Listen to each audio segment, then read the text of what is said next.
Effectivement, je vais vous faire un constat brut de ce qu'on vit au Parlement européen, des textes qui nous sont soumis. On parlait de transmission, c'est un petit peu le maître mot de cette journée, de cet après-midi. Moi, je vais vous parler de ce que transmet l'Union européenne à la France et surtout à la famille. Je vais d'abord vous expliquer un petit peu l'origine de mon engagement et de ma présence aujourd'hui, ici. Je suis mariée depuis plus de 13 ans et malheureusement, on m'a annoncé quelques mois après mon mariage que je ne pourrais pas avoir d'enfant. Donc, ceci nous a imposé à mon époux et à moi-même une très grande douleur. Et cette épreuve s'est accentuée quand, une fois élue, c'était à peu près au même moment, quand j'ai vu l'absence totale de réelle politique familiale mise en œuvre, ni même proposée par les exécutifs qui se sont succédés, que ce soit de gauche, alors ça n'a rien d'étonnant, ou de droite. Il est stupéfiant de constater qu'aujourd'hui, ceux qui ont la prétention de gouverner à la destinée des Français, nos élus, qu'ils soient en France ou au Parlement européen, font tout ce qui est en leur pouvoir, au prétexte d'une égalité homme-femme, et j'y reviendrai, qui est complètement dévoyée, pour déstabiliser le cercle familial, voire même remettre en cause les conceptions naturelles et millénaires de la famille. Alors en 2014, à mon arrivée au Parlement européen, j'ai compris d'où venaient ces attaques violentes menées contre la famille traditionnelle que nous subissons aujourd'hui et qui ont été évoquées déjà depuis tout à l'heure. Cette dernière, la famille, est dans le viseur d'un lobby extrêmement puissant, le lobby LGBT, qui est le bras armé de l'intergroupe de travail du même nom, composé de 139 députés sur 751 membres que compte le Parlement européen. Il s'agit de l'intergroupe de travail le plus important au sein de l'institution. Il est essentiel de garder en tête que tous les textes adoptés sous pression de ces lobbies, soutenus par de nombreux députés très actifs et acceptés par une majorité passive et complètement tétanisée par la peur d'être stigmatisée, sont basés sur un concept dévoyé de l'égalité entre l'homme et la femme. Nous abordons ici les concepts d'origine américaine de discrimination positive, qui sont à la base de toutes les démarches égalitaristes et du fameux terme gender. Voici comment l'Europe envisage cette fameuse égalité, qui devient par une manipulation du langage l'égalité des genres. Avant de passer en revue les derniers textes adoptés au Parlement européen, tentons de redéfinir d'abord ce qu'on appelle le genre, à la façon des nouveaux idéologues. Je citerai d'abord Madame Mosconi, professeure en sciences de l'éducation à l'Université de Nanterre, qui disait en juin 2013 « L'hétérosexualité n'est pas plus naturelle que l'homosexualité, c'est une norme historiquement créée par la société et à transformer pour accueillir toutes les formes de sexualité. » Cette citation est importante pour comprendre ce qui est sous-entendu par le genre, non pas l'égalité entre un homme et une femme, mais l'égalité entre les pratiques sexuelles. Cette théorie du genre permet toutes les logiques qui transparaissent dans les textes du Parlement européen. Indifférenciation des sexes, hypersexualisation, puis, et on l'a évoqué aussi tout à l'heure, marchandisation du corps et de l'enfant. Les rapports législatifs adoptés au Parlement européen, que je vais vous détailler maintenant, illustrent à merveille la puissance de ces lobbies. D'abord, la résolution Neuschel, qui est donc du nom de la députée socialiste du même nom, qui est membre de l'intergroupe LGBT, dit que la Commission européenne doit élaborer une nouvelle stratégie en faveur des droits des femmes et de l'égalité entre les femmes et les hommes. Sur le titre, pas de souci en soi. Je vais vous laisser apprécier la teneur des propositions. Il s'agit de renforcer les droits des différents groupes de femmes, en particulier des migrantes, des femmes issues d'une minorité ethnique, les femmes roms et les personnes LGBT. Nous parlons ici clairement d'immigration, de communautarisme et de tous les communautarismes. Il s'agit d'introduire de bonnes pratiques en ce qui concerne l'éducation sexuelle dans les écoles. Là, on parle de théorie du genre. Il s'agit de faire intervenir les groupes LGBT dans les écoles pour lutter contre les discriminations. Il s'agit de promouvoir la procréation médicalement assistée pour tous. La PMA, effectivement, apparaît aujourd'hui comme la seule véritable politique nataliste. Il faut favoriser l'accès à l'avortement, ce qui ne relève pourtant absolument pas des compétences de l'Union européenne. Et alors c'est peut-être là, et c'est anecdotique, mais c'est peut-être là où on trouve la seule véritable égalité entre un homme et une femme, qui était la base du texte. La Commission européenne doit insister les hommes à partager à davantage aux travaux domestiques. C'est bien. C'est bien ça. Oui, on voter ça. Ce projet de résolution... Ce projet de résolution marque une étape supplémentaire dans l'intrusion des pouvoirs publics dans la vie privée des gens.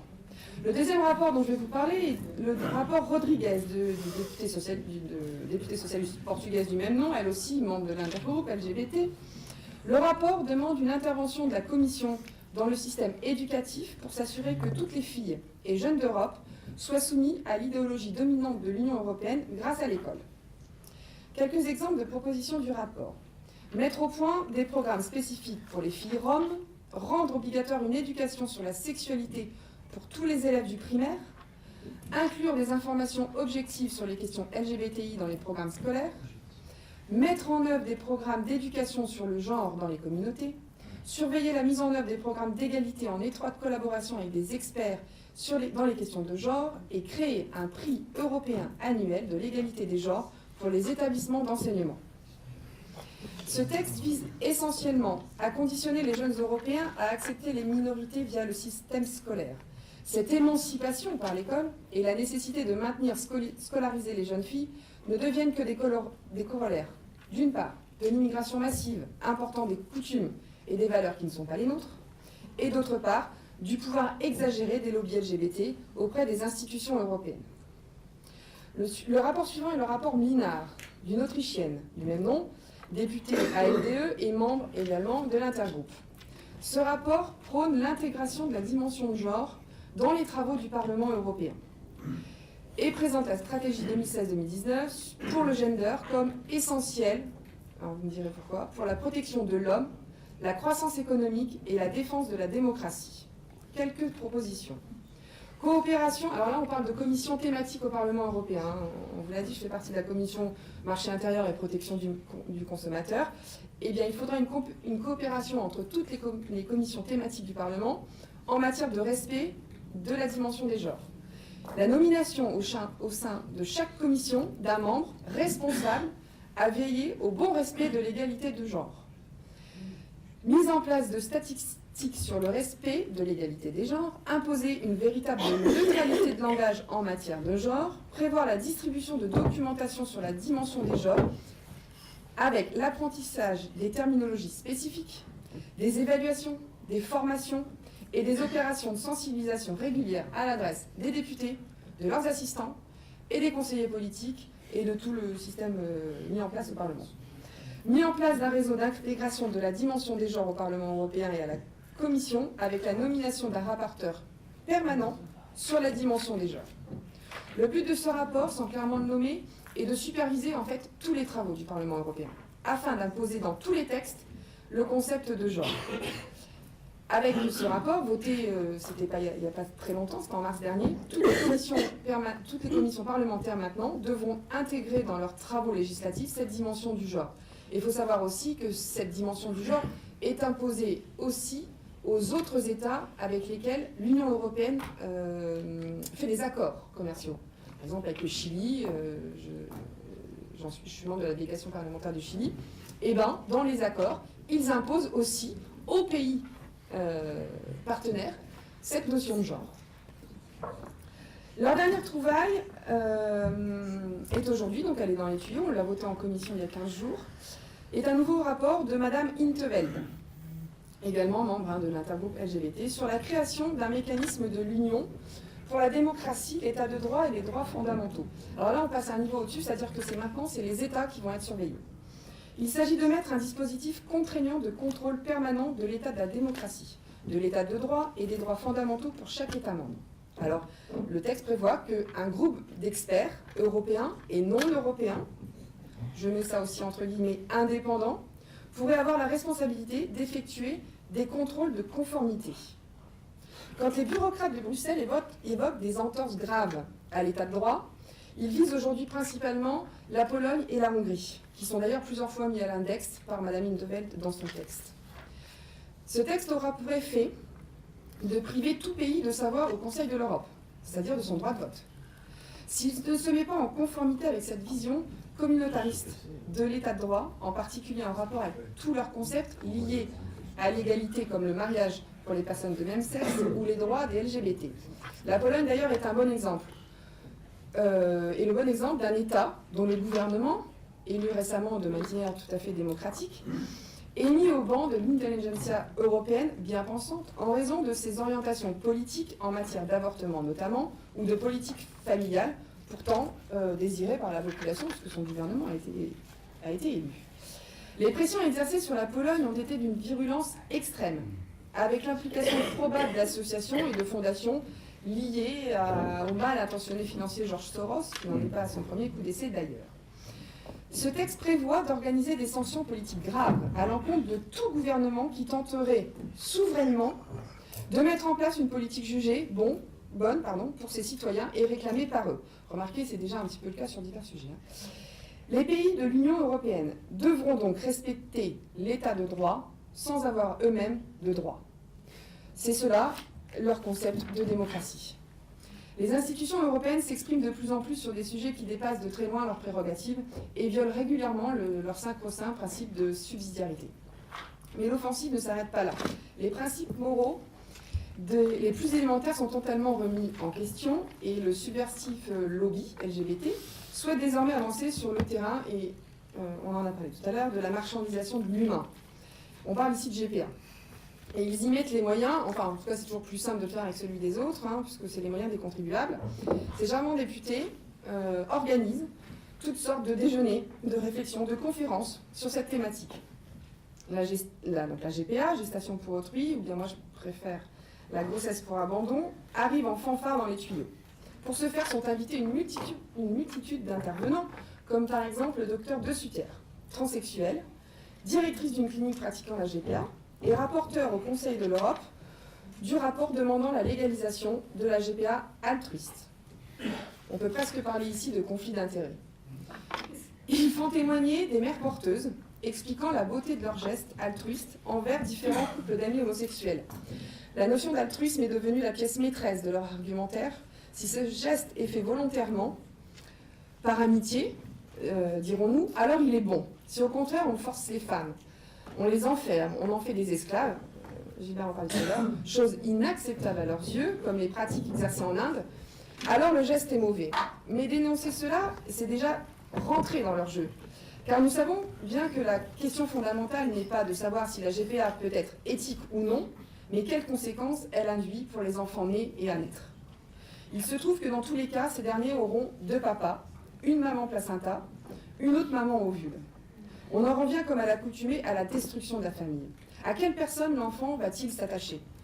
Ces deux parents mâles, sa maman ovule, ou alors la femme qui l'a porté pendant 9 mois, qui l'a senti grandir en elle au fil des jours. On balaye d'un revers de la main la possibilité que cet enfant s'attache à cette mère porteuse, alors que la nature elle-même fait que ces deux êtres partagent le même sang. Toutes ces interrogations sont pour eux une perte de temps, puisque deux hommes heureux, ensemble, suffiront à l'enfant.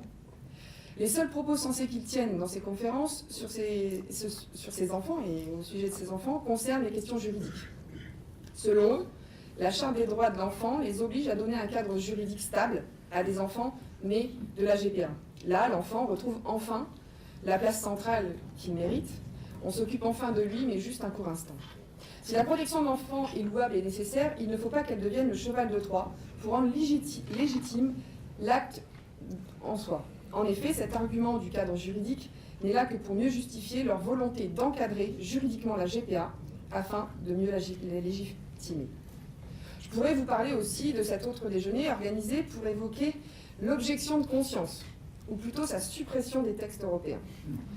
Ils veulent purement et simplement empêcher tout individu en désaccord avec eux de pouvoir faire connaître leur position dans la sphère publique. Quelles sont donc les raisons pour lesquelles ils tentent de nous imposer cette théorie du genre et rejettent les principes fondamentaux de notre si vieille et si belle civilisation? On peut apporter quelques réponses. Outre la déséance spirituelle de la partie ouest de notre continent, l'Union européenne joue le jeu de la mondialisation. Mondialisation qui, pour être totale, impose une perte totale et radicale des repères traditionnels des populations du monde. Le citoyen devient alors un objet, un consommateur, dont la vie n'a de valeur que par l'argent qu'elle peut faire gagner à la société. Un être sans conviction et dépourvu de toute capacité d'analyse et surtout donc de réaction. Pour y arriver sont employés plusieurs moyens. Le plus visible actuellement, c'est la crise migratoire à laquelle nous devons faire face, et qui est en passe d'aboutir, et dont l'objectif final, en passe d'aboutir, est le déracinement. Avec en parallèle tous ces textes adoptés au Parlement européen, on ne parle plus d'hommes, on ne parle plus de femmes, on ne parle plus de père, on ne parle plus de mère, et un jour on ne parlera plus de filiation. Déracinement géographique, déracinement familial, tout ça est très lié. La transmission est interrompue, l'héritage est oublié, les racines sont rompues. C'est pour cela qu'il est capital de retrouver l'âme de notre civilisation, celle qui transcende.